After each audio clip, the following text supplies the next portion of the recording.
शहर इकबाल सियालकोट में तारीखी किले की एक अपनी ही मकबूलियत है। इस किले पर वो हस्तियां मौजूद हैं जिनके खून से इस किले की बुनियादें रखी गईं और वो हस्तियां पीर मुराद अली शाह साहब समेत पीर सुरख रूह सरकार के मज़ार मौजूद हैं। इसके अलावा सरकारी इमारतें हैं जिनमें थाना कोतवाली की बिल्डिंग इंतहाई खस्ता हाली का शिकार है, जिसको देखते ही बिल्डिंग अपने ऊपर ही गिरने का एहसास होने लगता है। इन्होंने अपनी इमारतों वगैरह में मरम्मत वगैरह करवा लिया है और ये तारीखी इमारतें हैं, इनके बारे में भी कुछ सोचना चाहिए कि ये टूट फूट का शिकार है, कोई जल्जला वगैरह आ गया या कोई बारिशें वगैरह आ गई, इससे कोई जानी नुकसान वगैरह भी हो सकता है। किला सियालकोट की जो तारीखी इमारतें हैं वो टूट फूट का शिकार है। यहाँ की अवामिया इंतजामिया को चाहिए कि इनको ठीक करें। किला सियालकोट की मुतअद्दिद इमारतें जिनमें टीएमए के अहलकार ड्यूटी सर अंजाम देते हैं, वहाँ पर खतरनाक दरारें पड़ चुकी हैं, बल्कि तमाम तर बिल्डिंग का कोना कोना चप्पा चप्पा कमरों और दीवारों से अलहदगी इख्तियार करता दिखाई देता है। किला सियालकोट में बल्दियाती इंतखाबात के बाद मुंतखब मेयर तौहीद अख्तर और डिप्टी मेयर चौधरी बशीर समेत जिली चेयरमैन खिना अरशद वड़ाइच के अपने अपने दफातर में तो काम शुरू कर दिए गए, लेकिन अब तक तारीखी किला सियालकोट की तमीर वफाकी वजीर ख्वाजा मोहम्मद आसफ के जिले में अब तक किसी भी सियासी शख्सियत की जानब से किला सियालकोट की इमारतों की तमीर और मरम्मत पर तवज्जो न देने से शहरी सियासतदानों की सियासत पर सवालिया निशान उठा रहे हैं। किला सियालकोट की ये तारीखी इमारतें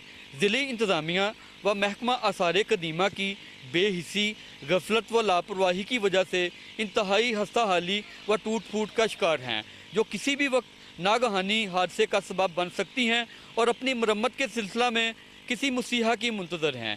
डॉक्टर शहजाद नसीम, पाक न्यूज़, सियालकोट।